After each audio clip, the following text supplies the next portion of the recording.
Hi boys and girls. Today we're going to work on reviewing how to classify angles, and we're also going to learn how to use a half circle protractor to measure angles. So let's get started. So first of all, remember an angle is made up of two rays. 1, 2, and the point at which those two rays connect is called the vertex, and so that's right here. Alright, if you remember, here are some angles that we've been working with in class. We have an acute angle, a cute little baby angle. It's an angle that measures less than 90 degrees. Over here we have an obtuse angle, an obese angle, an angle that measures more than 90 degrees but less than 180 degrees.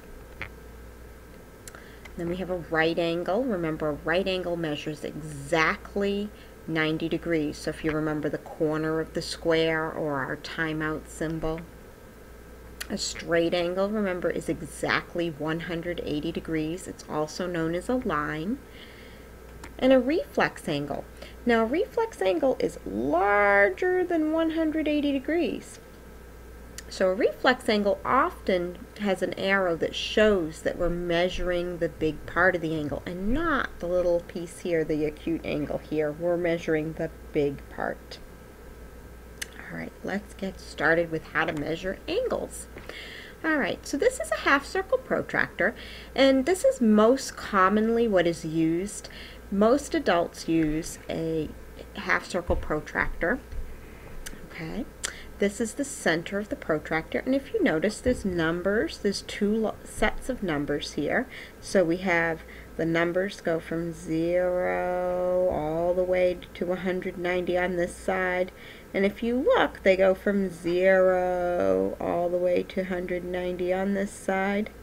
Okay, and I'm going to teach you how to use this today.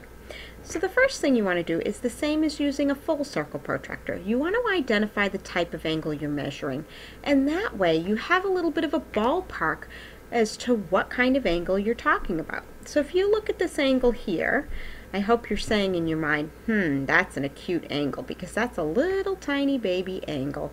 So I'm going to write acute right here so I don't forget. It's sort of like my ballpark.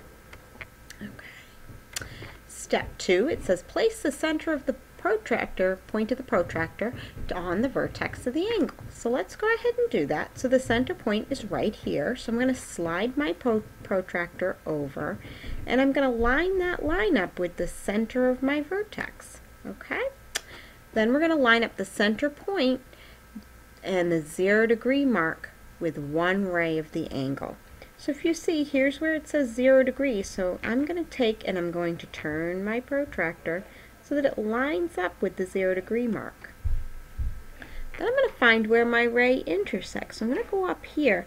Now if you look, there's two sets of numbers, and this can be a little confusing, so let's look at it. Well, it says it's between 150 and 140 here. It looks like it's pointing to 149.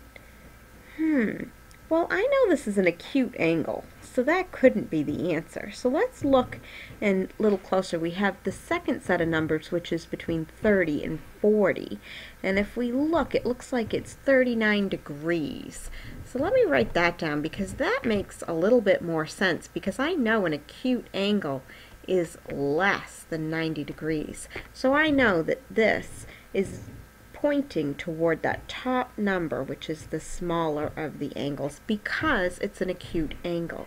Okay? Alright, so now I double checked my answer, and I double checked to make sure my answer matches, and it does. Alright, so tomorrow in class I'm going to teach you hands-on how to use this protractor, and I'm also going to show you how to use the half circle protractor to make your own angles or draw your own angles. Alright, so for tonight what I want you to do is, there's a short little practice page in your green homework folder.